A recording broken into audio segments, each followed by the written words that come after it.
கர்த்தரும் உலக இரட்சகருமாயிருக்கிற ஆண்டவர் இயேசு கிறிஸ்துவின் நாமத்தில் யாவருக்கும் அன்பின் வாழ்த்துக்கள். தேவன் தாமே நம் ஒவ்வொருவரையும் அதிகமாய் ஆசீர்வதித்து மகிமைப்படுத்துவாராக.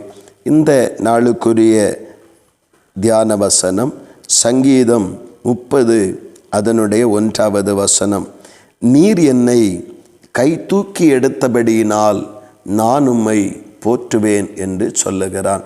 இந்த இடத்துல ஆண்டவருக்கு பயந்து நடக்கிறவனாகிய, ஆண்டவருடைய சித்தத்தை செய்ய தெரிந்து கொள்ளப்பட்டவனாகிய இந்த தாவீதுக்கு விரோதமாக ஏராளமான சூழ்ச்சிகளும் வன்மங்களும், ஆண்டவருடைய நாமத்தை சேவிக்கிறவனுக்கு விரோதமான செய்கைகளும் பதிவிருப்புகளும், இப்படி ஏராள விதங்களிலே அவனை எதிர்த்து நிற்கிற சத்துருக்கள் ஏராளமாக இருந்தார்கள். கர்த்தராகிய தேவனை பின்பற்றின இந்த மனுஷன் தேவனுக்கு பயந்து நடந்தபடியினாலே சத்துருக்கள் அங்கே அவனுக்கு பல விதங்களிலேயும் அவனுக்கு நெருக்கடியை கொடுக்க ஆரம்பித்தார்கள். அந்த நேரத்திலெல்லாம் அவன் கர்த்தரை சார்ந்து, கர்த்தரை பற்றி கொண்டு, கர்த்தர் மேல் நம்பிக்கை வைத்து ஜெபிப்பதும் துதிப்பதும் ஆராதிப்பதுமாக தன்னுடைய நேரங்களை அவன் செலவிட ஆரம்பித்தான்.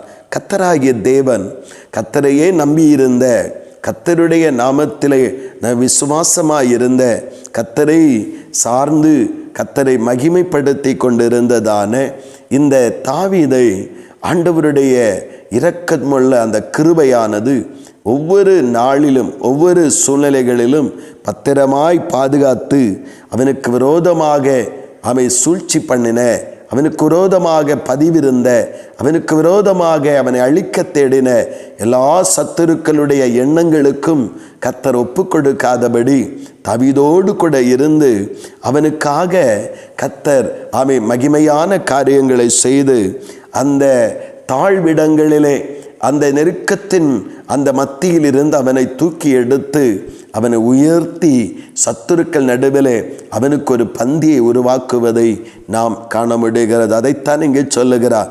என் சத்துருக்களுடைய எண்ணங்களுக்கு என்னை ஒப்புக்கொடாமல் நீர் என்னை கை தூக்கி எடுத்தீர், அதனால் உம்மை ஸ்தோத்தரிக்கிறேன் என்று சொல்லுகிறார்.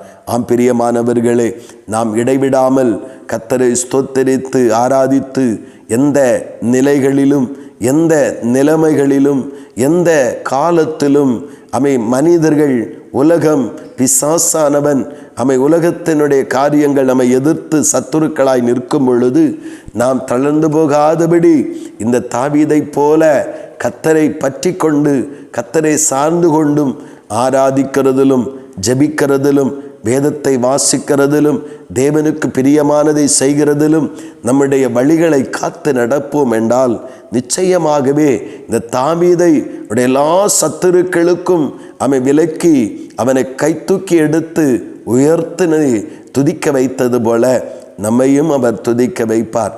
இந்த நாட்களிலே ஒருவேளை பல நெருக்கங்களால் சூழ்ந்திருக்கிற ஒரு வாழ்க்கையாக இருக்கலாம்.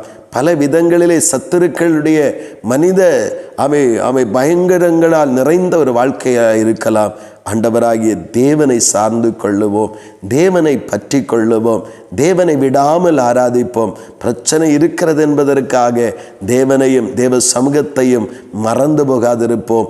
பாடுகள் இருக்கிறது என்பதற்காக தேவனையும் தேவ சமூகத்தையும் விட்டு விடாதிருப்போம். காரணம், தாவீது ராஜாவினுடைய வெற்றிக்கு அவனை கர்த்தர் கை தூக்கி எடுத்து மேலே உயர்த்தி வைக்கிறதற்கு காரணம், நெருக்கத்து நாட்களிலும் கர்த்தரை நம்பி கர்த்தரை ஆராதிக்க, கர்த்தரை மகிமைப்படுத்த, கர்த்தரையே சார்ந்து வாழ தன்னை உறுதியாக காத்து கொண்டபடியினாலே தான் தேவன் அவனுக்கு இப்படிப்பட்ட ஒரு பெரிய மீட்பை கொடுப்பதை நாம் காண முடிகிறது.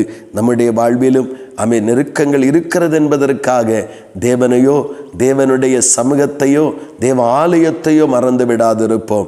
தொடர்ந்து நாம் விடாமல் ஓயாமல் ஆண்டவரை பின்பற்றி அவரை ஆராதிக்கும் பொழுது நம்முடைய எல்லா நெருக்கத்திலிருந்து விடுவித்த சத்துருக்களுக்கு மேலாக உயர்த்தி தேவன் மகிமைப்படுத்தி ஆசீர்வதிப்பார். தொடர்ந்து நாம் முன்னேற தொடர்ந்து கர்த்தரை துதிக்க ஆண்டவர் தொடர்ந்து தயவு செய்வார், கிருபையும் தந்து நடத்துவார். தேவன் தாமே நம்ம இந்த வார்த்தைகளினால் ஆசீர்வதிப்பாராக. ஆமேன், ஆமேன். செபிப்போம். அன்பின் ஆண்டவரே, நல்ல இந்த காலை நேரத்திற்காக ஸ்தோத்திரம் தகப்பனே. தேவனே, தாவீது ராஜா தனக்கு வந்த நெருக்கத்தின் நாட்களிலே, பாடுகள் நாட்களிலே, தேவைகளின் நாட்களிலே கர்த்தரை விட்டு விலகாமல் கர்த்தரை ஆராதிப்பதிலும், கர்த்தரை மகிமைப்படுத்துவதிலும், கர்த்தருடைய சமூகத்தில் சென்று கர்த்தரை ஸ்தோத்தரித்து பலிகளை செலுத்துவதிலும் அவர் மன உற்சாகமாய் இருந்தபடினாலே கர்த்தர் எந்த தீங்குக்கு ஒப்பு கொடுக்காதபடி ஆண்டவர் ஏற்ற காலத்தில் கையை பிடித்து தூக்கி ஆண்டவரே உயர்ந்த ஸ்தானத்திலே கொண்டு வந்து மகிமைப்படுத்தினீர் என்பதை இந்த வசனங்கள் மூலமாய் அறிந்து கொள்ளுகிறோமே. ஆண்டவரே, இந்த வசனத்தை கேட்கிற நாங்களும் தகப்பனே, எந்த சூழ்நிலைகளிலும், எந்த நெருக்கத்திலும், எந்த பாடுகளிலும் தேவனையோ தேவ சமூகத்தையோ ஆராதனைகளையோ ஜபங்களையோ நஷ்டப்படுத்தி விட்டுவிடாதபடி தேவனை மட்டும் சார்ந்திருக்க உதவி செய்யும். எங்களையும் சுற்றிலும் இருக்கிற எல்லா சத்துருக்களுடைய பயத்திற்கு விலக்கி எங்களையும் கரம் பிடித்து உயர்த்தி கண்மலை மேல் நிறுத்துவீர். அதற்காக ஸ்தோத்திரம். இந்த வார்த்தைகளுக்காக உமக்கு நன்றி செலுத்துகிறோம். இதன்படி செய்ய கிருபை தாரும். தாழ்த்தி அர்ப்பணித்து ஜெபிக்கிறோம் ஜீவனுள்ள நல்ல பிதாவே. ஆமேன், ஆமேன்.